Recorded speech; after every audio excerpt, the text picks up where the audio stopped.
Greetings and salutations. I would like to thank you personally for taking the time to listen to this book. This is the first book I have ever written, and truth be told I have no idea this would unfold into something this big. It all started when I was listening to YouTube as I always do when going to work or fixing an engine on a boat. A song called The Lost Battalion by Sabaton happened to come on and my ADHD brain got me thinking how it made me personally feel. Most of their songs reflect the history of wars, great battles from different centuries.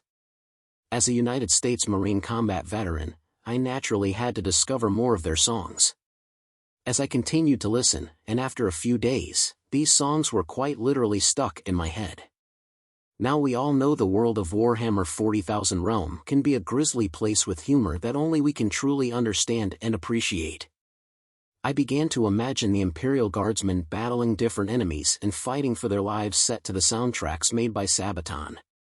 In the beginning, I drafted a short story about a guardsman named Sergeant Brock Johnson who was facing down his last few days of an Orc invasion on planet Plaxton, and just when things couldn't get any worse, there have been reports of men disappearing without any blood on the ground, and a new visitor decided to drop in to finish what he started so many years ago. So, sit back and relax to the adventures of astronaut Joel as he fights and battles his way through the universe of Warhammer 40,000. Because sometimes being average is the best thing of all. The Regiment of the Damned Act 1, Part 1. Sergeant Brock Johnson. The telling of astronaut Joel, the first Space Marine Devil Dog. Chapter 1, The Good, the Bad and the Thing. Chapter 1, The Good, the Bad and Him. Keep running no matter what you see, keep your eyes on me and hang on tight. They are not going to hold the transport forever, regardless of who you are. Looking around and running down the halls, he sees the carnage of mangled bodies, headless civilians with their guts plastered to the wall. The unlucky ones who were still alive and moaning in pain. With others yelling out and cursing and calling out the Emperor's name for mercy to end their life. Up ahead he sees a little girl no more than 10 years old covered in blood, and clutching a severed hand as if it was her own hand to keep warm. Doing a quick glance around, he realizes he could not find the body to which it belongs to. Breaking his concentration from a voice so pure and innocent. Can we take her? I am sure there's room for one more. We do not have time to discuss this. My orders are to keep you alive, and that is exactly what I am doing. With each pressing step the boots on his feet feel like 1,000 pounds each. Feeling a slight tug of resistance on his right arm. He looks down and sees only a small hand still clutching his own for dear life. I said don't look back. Giving a pull to keep moving forward. But, what about her? Don't think about it and come on, the transports are just around the corner and down the hall. Is my daddy going to make it to the transport too? From the little voice trying not to cry like his father always told him. Looking down and not saying anything, as they both round the corner, he takes one more look behind them, to make sure they are safe, and no one is following them. Out of nowhere he sees the same girl crying and holding on to the hand still. His eyes start to drift to the center of her pupils. He sees the little girl's eyes start going from a pitch black to a glowing red that cuts deeply and methodically into his soul. He sees she is holding on to the hand of an unknown guardsman body that was not there just moments ago. Blinking his eyes, he opened them and sees the little girl just inches from his face screaming like a vile creature. His whole body paralyzed with fear and desperately trying to scream but nothing came out. A burning sensation is felt at his chest. Looking down he feels a push from the severed hand still held by the little girl. Guardsmen, wake up, it's your turn to go in. Opening his eyes to a tap from one of the little metal fingers from a skull hovering over him with a glowing red eye that is staring, but not looking at him. The guardsman felt a peace of mind about this. Yes, in a groggy voice trying to collect himself before the meeting of his fate and looking around trying to find his helmet. A red light comes on from the glowing eye. Scanning the area, your BRR, brain bucket. The guardsman moving his hand in front of his face to shield himself from sparks coming out in 7 directions. The guardsman lowers his hands peeking through his fingers still covered in blood. The floating skull finally stops malfunctioning and appears to go to a shutdown mode to reboot itself. The guardsman looks around to see if anybody is seeing what he is seeing. Looking left, he sees a thick reinforced metal door. Looking right, corridors after corridors with steaming pipes and the dripping sound of water forming and collecting. A stench of death lingers in the air. The guardsman thought, how come I cannot remember this walk down here? A voice breaks his concentration. Your helmet is under the chair, guardsman. Looking back over at the servo skull and then where the skull is pointing. Picking up his helmet and walking to the metal door and pushing with his left shoulder with a slight grunt. Bright lights peek through the cracks from the threshold of the door in all directions, but not going past the door frame. Temporarily blinding the guardsman, rubbing his eyes to adjust for the lights and closing the door behind him. A deep dominating voice echoes throughout the room. Take a seat, guardsman. Yes, sir, replied in a submissive tone and rubbing his eyes again. Sitting in the chair, feelings of peacefulness surround him. Closing his eyes for the first time without fear, noise, or voices in his head. No more blood-curdling screams, no flashing of last guns, no more sounds of loved ones being melting away. Looking around the room, a random thought from Joel popped in his head. The early bird gets the worm, but the second bird avoids the cat. You just gotta find out who you are. The bird, the cat, or the worm. The sounds of heavy metal boots break the moment of peace. The sounds stop at the doorway. The guardsman hears a muffled altercation by the doors but cannot make out any of the words. What felt like an eternity was only seconds. The guardsman's body being flooded with anxiety and nervously moving both legs up and down uncontrollably. Looking down, he feels the warmth of his own urine starting to puddle in his seat. Nervously, the only thing he could think of was trying to soak it up with his pants that were already soaking with blood from the fallen and from the beasts he was battling just hours ago.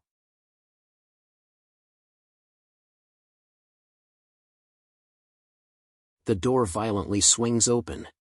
Inquisitor Callus enters the room with the door hitting the wall. Looking around and seeing the Imperial Guardsman in his seat in the center of the room. Callus looks over at the figure in the shadows of the room and then back at the Guardsman in the seat.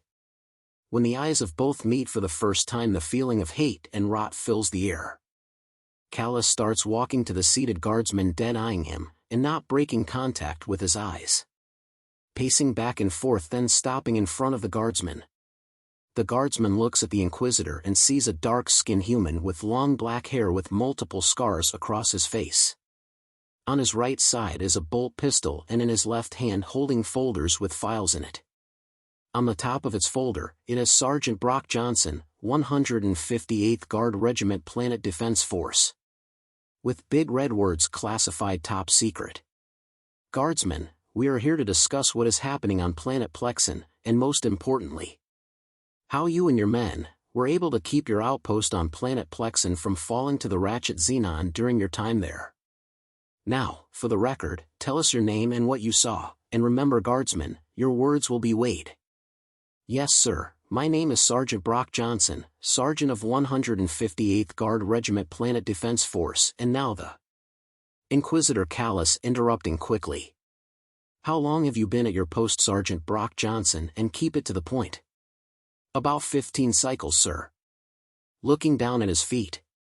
You know your outpost well and know how to defend it well, correct? Yes, sir. Rubbing the bridge of his nose with his right hand and both eyes closed. You know the ins and outs of your planet's defense systems, correct? I was born and raised on Plaxton, sir. Continuing to rub the bridge of his nose. Callus walks closer to Johnson and looks into his closed eyes.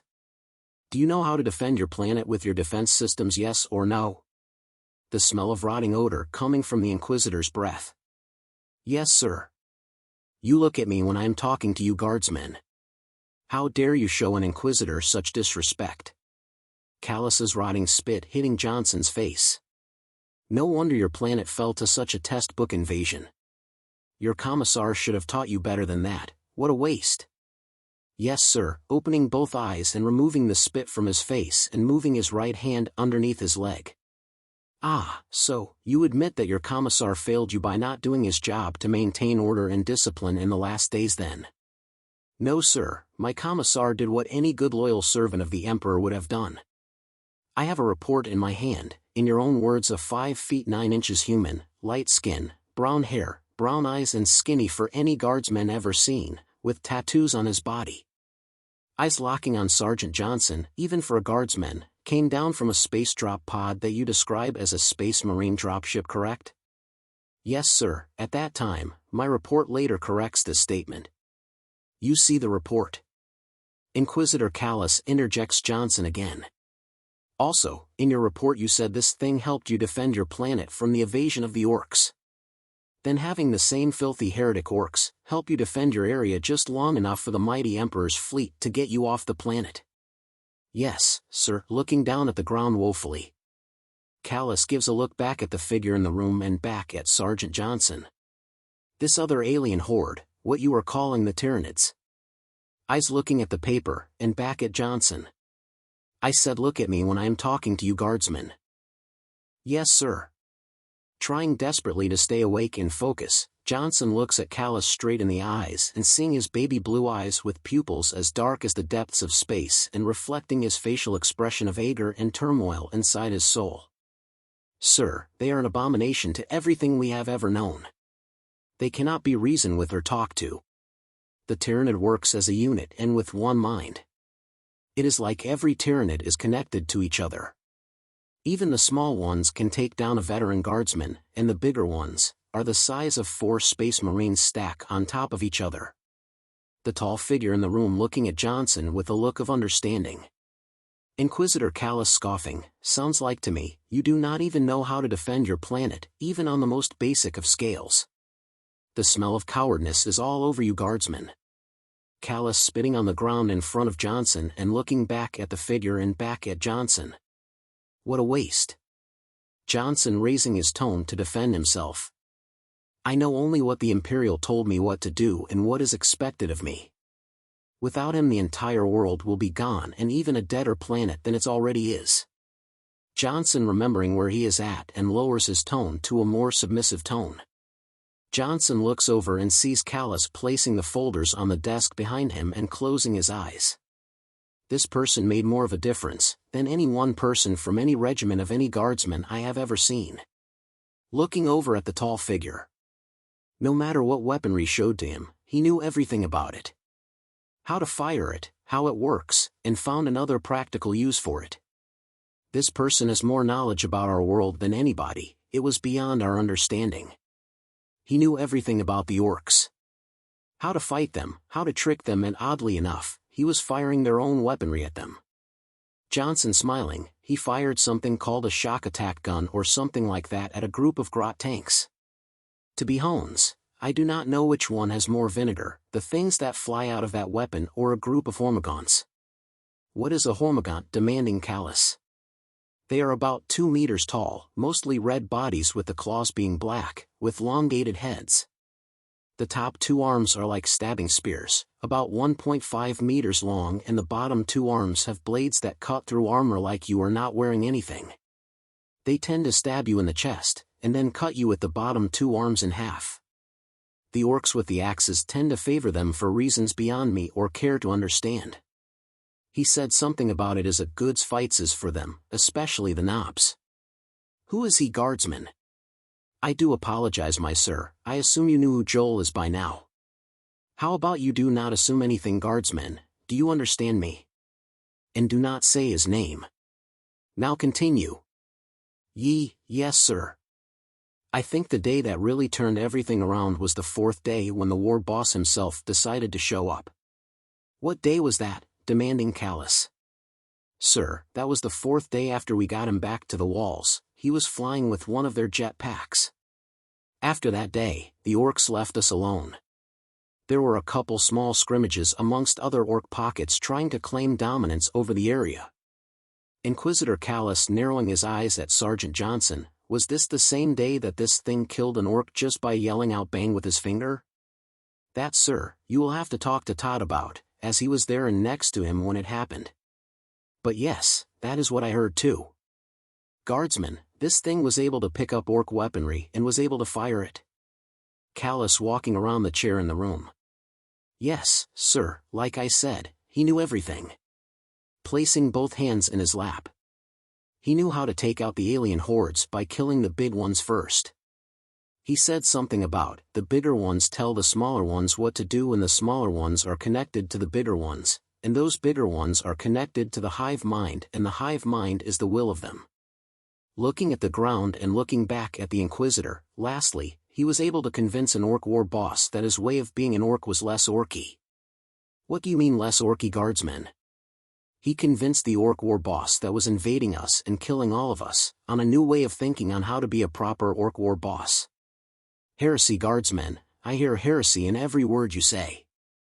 I will not stand here and listen to a guardsman speaking about an Orc war boss as the same level as a human. Easy, Inquisitor. In a thunderous voice. Johnson sees the figure in shadowy walking over to him.